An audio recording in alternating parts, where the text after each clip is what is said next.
It's Will Hepburn Photography.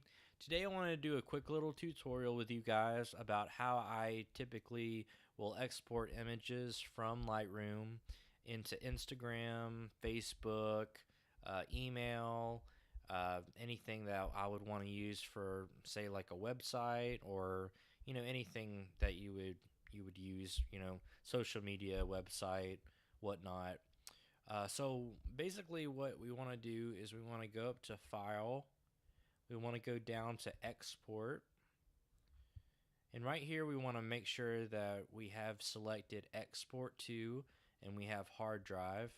They give you a couple different options, so say if you wanted to go straight to email, you have that option, or if you wanted to burn it right to a CD or a DVD. Honestly, I don't know how many people actually still use CDs and DVDs. I use USB. I use the micro SD card for transferring a lot of my files. So that's completely up to you guys how you want it exported. Down here on export location, you'll want to go export to and then put it on your desktop. This is going to make it a lot easier on your life because you can go straight to that folder, which I will automatically label mine Lightroom edits. That way I can have all my edits in one folder. I don't have to go searching through a million different folders trying to find my work that I just finished with. So anyway, existing files, ask what to do. I don't really mess around with that too often. But going back up here to export to, you just have a couple different options for where you would like to try to have your files located. Down here under file naming, you've got a lot of different options here, but I would just keep it file name. This is basically telling you what the name of your file is, so it's just easier to find. If you want to search for 7305-2.jpg, then you'll be able to search for it pretty easily. But like I said before, keeping it in the Lightroom edits folder is going to make your life much simpler.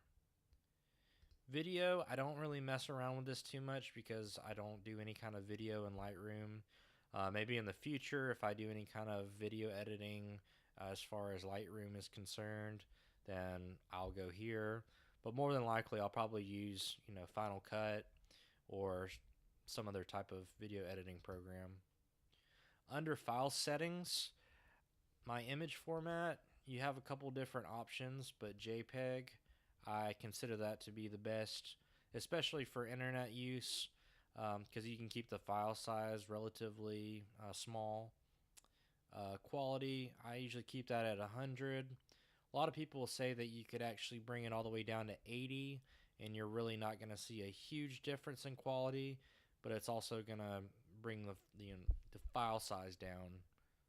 And color space, you want to keep it selected on sRGB. You have a couple different options, but that seems to be the one that works the best for me.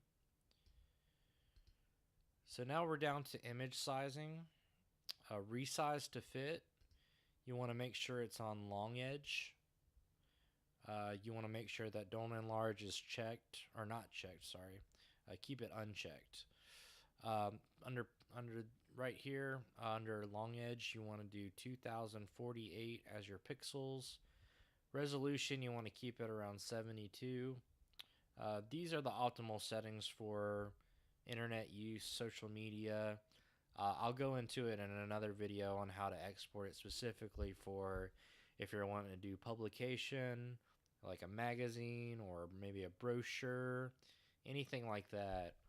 You actually want to change these settings to specifically for using with a printer, or if you're getting them professionally done. Just making sure that you have all of that where it needs to be. So output sharpening, you want to sharpen for the screen, but you have some different options. Like I said before, I'll go in more depth with that in a future video where we're actually going to be printing it and using it for publication use. The amount, I usually keep it high because I just like my quality of my photos to be really good and really high quality for specifically for social media. Some people will actually use standard for the amount, but my personal preference is I like to do high as the amount.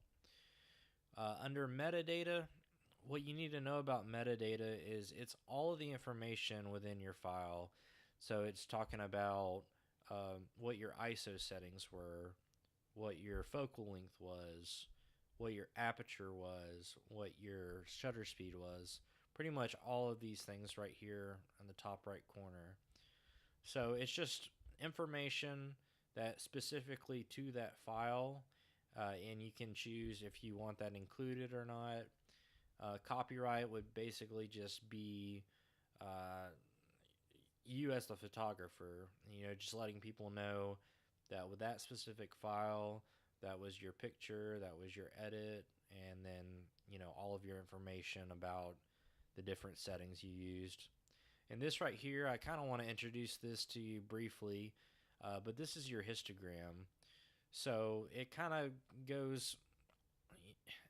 plays hand in hand with all this information. It's all part of the metadata, but it's basically just showing, your exposure and, all the, your highlights and your shadows and your whites and your darks and all that fun stuff that pertains to when you're taking an image. So down here where it says watermark, essentially what a watermark is your logo or maybe your name on the picture. And how I have it set up is it's just really basic font, but I put it down at the bottom right of my picture. Sometimes people will create a logo and they'll find strategic spots in the picture that they want to have it so that people, when they look at the picture, they'll immediately be able to see that symbol and that name, and they'll be like, oh, well, that's Will Hepburn Photography. He did this image. So right now I have a real basic image. As far as my watermark goes, it's just very basic font, and down in the bottom corner of the image. So once we've gotten past watermark and metadata, we will go to post-processing. I will just use this and leave it as show in folder and kind of leave it alone. And those are pretty much all of my settings that I use. I don't do anything super crazy, just making sure that what I have set is in there and it's correct, and I have my watermark and I'm ready to go. So anyway, thanks again for coming by. I'm glad you guys have been watching these videos and following along.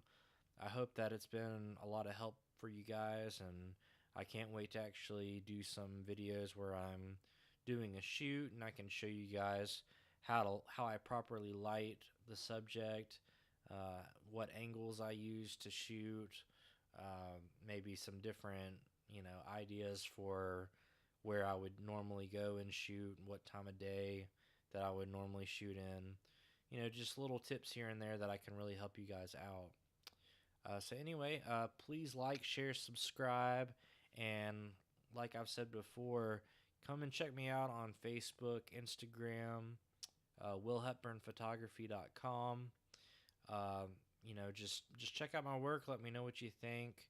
Comment down below if you have any questions, and I'd be more than happy to help you guys out. So anyway, I hope you have a great rest of your evening, and the weekend is upon us, so y'all have a great weekend.